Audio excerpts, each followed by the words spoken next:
9/11. On the 11th of September 2001, 4 airplanes departed to become what's known to be one of the most fatal events in history. American Airlines Flight 11 was scheduled to fly from Logan International Airport in Boston to Los Angeles International Airport.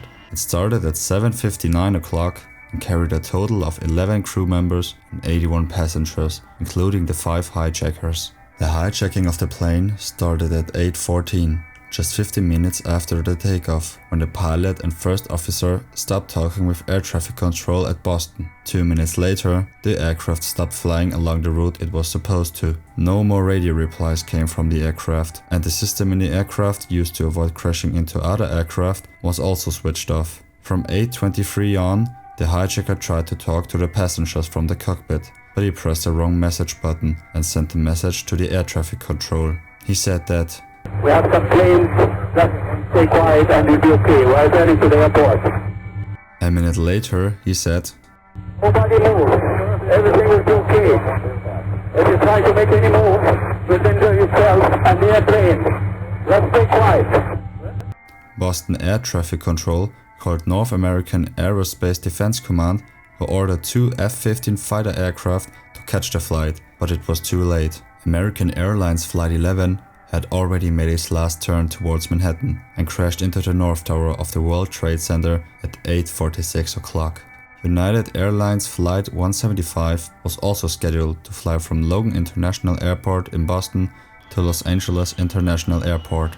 The flight departed at 8:14, carrying 9 crew members and 56 passengers, including the 5 hijackers. 28 minutes into the flight, the hijackers injured several crew members, forced their way into the cockpit, and murdered both pilots, while moving anyone who remained to the rear of the aircraft. Unlike the terrorists on American Airlines Flight 11, the terrorists did not switch off the plane's transponder, thus keeping the aircraft visible on New York Center's radar, which depicted the deviation from its assigned flight path before controllers took notice. No more than 21 minutes after their hijacking began, their airplane crashed into the South Tower at 9:03 o'clock. American Airlines Flight 77 was a scheduled domestic transcontinental passenger flight from Dallas International Airport in Northern Virginia to Los Angeles International Airport. The flight departed at 8:20, carrying 6 crew members and 58 passengers, including the 5 hijackers. 31 minutes after takeoff, the attackers stormed the cockpit and forced the passengers and crew to the rear of the cabin, threatening the hostages, but initially sparing all of them. At 8:54, it began deviating from its normal assigned flight path and turned south. 2 minutes later, the plane's transponder was switched off, and the flight's autopilot was promptly engaged and set on a course heading eastbound towards Washington, D.C. For several minutes, Indianapolis Air Route Traffic Control Center and dispatchers for American Airlines made several failed attempts to contact the hijacked airliner. At 9:29, 1 minute after Flight 93 was hijacked, the terrorists aboard Flight 77 disengaged the autopilot and took manual control of the plane. Flight 77 crashed into the Pentagon's western flank at 9:37. United Airlines Flight 93 was a domestic scheduled passenger flight from New York International Airport in New Jersey to San Francisco International Airport in California. The plane was 42 minutes behind schedule when it left the runway at 8:42, carrying 7 crew members and 44 passengers, including the 4 hijackers. 46 minutes into the flight, the hijackers murdered 1 passenger, stormed the cockpit, and struggled with the pilots as controllers on the ground listened in. The aircraft diverted back towards the East Coast, in the direction of the US Capitol building in DC, which was claimed to be the intended target. The hijackers' decision to wait an additional 46 minutes to launch their assault meant that the people being held hostage on the flight very quickly learned that suicide attacks had already been made by hijacked airliners on the Twin Towers as well as the Pentagon. By 9:57, only 29 minutes after the plane had been hijacked, the passengers had made the decision to fight back in an effort to gain control over the aircraft. In the ensuing struggle, the plane nosedived into a field near a reclaimed strip mine in Stony Creek Township at just 10:03. United Airlines Flight 93 was the 4th and final passenger jet to be commandeered by terrorists on September 11, and the only one that did not reach a target. The September 11 attacks were a series of Islamist terrorist attacks carried out as an act of terrorism by the militant group Al-Qaeda against the United States of America. The attacks happened on the morning of Tuesday, September 11, 2001, and were done by 19 terrorists. The attacks killed 2,996 people, including the attackers, making it not only the deadliest terrorist attack in human history, but also the most fatal plane crash of all time. Tenerife Disaster. On the 27th of March 1977, a disaster happened which was to this point the most fatal accident in aviation history. KLM Flight 4805 was a charter flight for Holland International Travel Group from Amsterdam Airport Schiphol, Netherlands to Gran Canaria Airport, carrying 14 crew members and 235 passengers.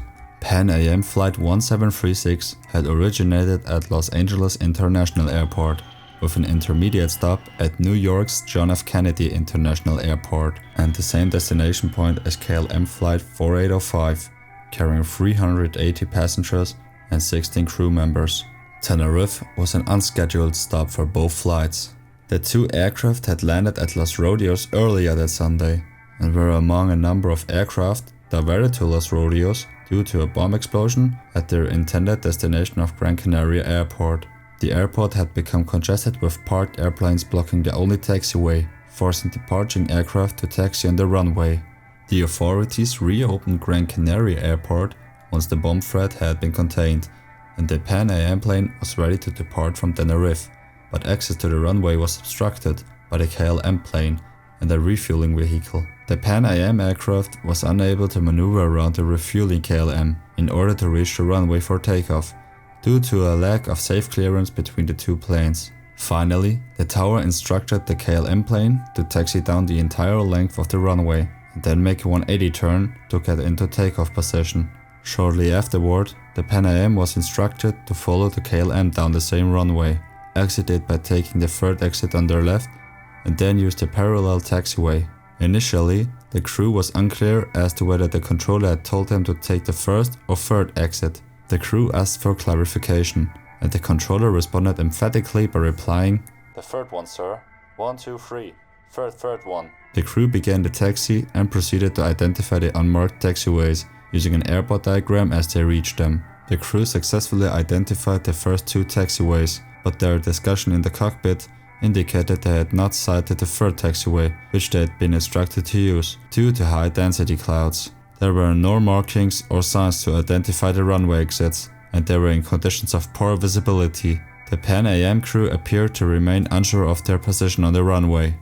At 5:06, when KLM Flight 4805 initiated its takeoff run, due to a misunderstanding between the pilot and the control tower, it collided with the right side of Pan Am Flight 1736, still on the runway. The impact and the resulting fire killed all 248 people on board the KLM plane, and 335 of the 396 people on board the Pan Am plane, with only 61 survivors in the front section of the latter aircraft. The fundamental cause of the accident was that the pilot of KLM Flight 4805 attempted to take off without clearance. Other major factors contributing to the accident were a heavy and sudden fog greatly limited visibility, and the control tower and the crews of both planes were unable to see one another. Interference from simultaneous radio transmissions made hearing messages difficult. This disaster cost 583 people their lives.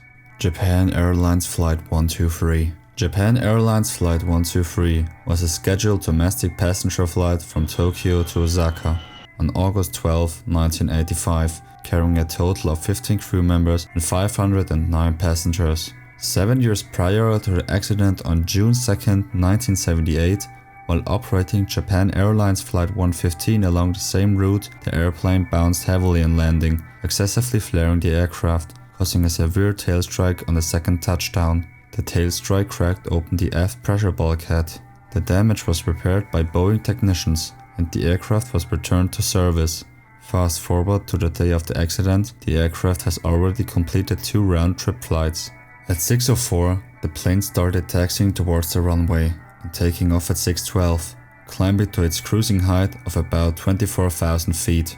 The flight was going smoothly up to this point until 6:24, A sudden loud noise rocked the cabin after the failure of the pressure bulkhead, resulting in explosive decompression. As air rushed out of the plane, its tail also broke completely off, which is where all 4 hydraulic lines are located. As a result, this meant the pilots no longer had any ability to control the aircraft. 46 seconds later, the pilots squawked 7700, meaning that they are in an emergency, and requested to return to Tokyo International Airport. However, although the air traffic controller approved the plane to turn towards Tokyo, the plane strangely started heading towards the northwest direction. At 6:28, the Tokyo air traffic controller asked the pilots to turn left, but received a message from the pilots, now uncontrollable. By then, the plane was moving in a way called a phugoid motion, climbing until losing speed and stalling. Then the nose goes down and gaining speed until the plane is able to climb again. The phugoid motion repeated itself until the end of the flight. At 6:31, the air traffic controller asked the crew to land at Nagoya Airport, which was 72 miles away from the location. However, the pilots wanted to return to Tokyo. Between 6:35 and 6:56, the pilots struggled to control the plane without the tail. This failed, as the plane flew uncontrollably towards the mountains. At 6:56, the plane's right wing hit a ridge. The aircraft then flew on, crashed into a second ridge and exploded. 520 people aboard died, including all 15 crew members. 4 people survived, and all were females. The time taken for the plane to crash after the bulkhead failure is 32 minutes. The accident was the worst in aviation history, involving explosive decompression. While investigating the accident, the investigators realized that the repair done by Boeing 7 years before the accident was incorrect. Turkish Airlines Flight 981. Turkish Airlines Flight 981 was a regular flight operated by Turkish Airlines from Istanbul to London Heathrow with a stopover on Paris on March 3, 1974, carrying 11 crew members and 335 passengers. The flight departed from Istanbul 7:57 local time and landed at Paris Orly International Airport at 11:02 local time, after a flight time of just over 4 hours. The aircraft was carrying 167 passengers and 11 crew members on its first leg, and 50 of these passengers disembarked in Paris. The flight's second leg from Paris to London Heathrow Airport was normally underbooked. However, due to a strike by British European Airways employees and the indecisive result of the general election held in Britain earlier that week, many London-bound travelers who had been stranded at Orly were booked onto Flight 981, delaying the flight's departure by 30 minutes. The aircraft left Orly Airport at 12:32, bound for Heathrow Airport, and took off in an easterly direction before turning north.